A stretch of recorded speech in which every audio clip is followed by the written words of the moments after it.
చూడండి ఈ శనగలు చూసారా, ఇది ఇప్పుడు మనము ఉప్పు శనగలు చేస్తాం కదండి, అది ఎలా చేసుకోవాలో చూద్దాము. మీకు ఇప్పుడు చూపిస్తాను. ఇక్కడ నేను బాణలు ఉంచినాను, ఉప్పు వేస్తున్నాను అండి. దాంట్లోకి ఉప్పు వేసాను, కాసేపు వేయించుకుందామండి. దీంట్లో నెమ్మంతా పోవాలి, అంతవరకు వేయించుకుందాము.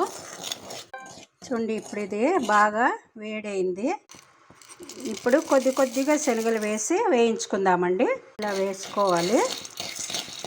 చూడండి ఇది వేగే కొద్దీ మనకు డిఫరెన్స్ తెలుస్తుంది. ఉప్పు శనగలు అవుతా ఉంది చూడండి. దీంట్లో చూడండి ఇలా ఉప్పులో నుంచి మనము పైకి తీసేద్దాం అంతాను. చూడండి ఇది ఉప్పులో నుంచి పైకి తీసేద్దాము. కనపడతా ఉందా మీకు ఎంత బాగా అయింది చూడండి. కొద్దిగా వేయించుకునే కొద్దీ బాగా అవుతుందండి. ఇది పసుపు ఇది చేసుకుంటే చాలా బాగుంటుందండి. మన ఉప్పు శనగలు రెడీ అయిపోయింది. సబ్స్క్రైబ్ చేయండి.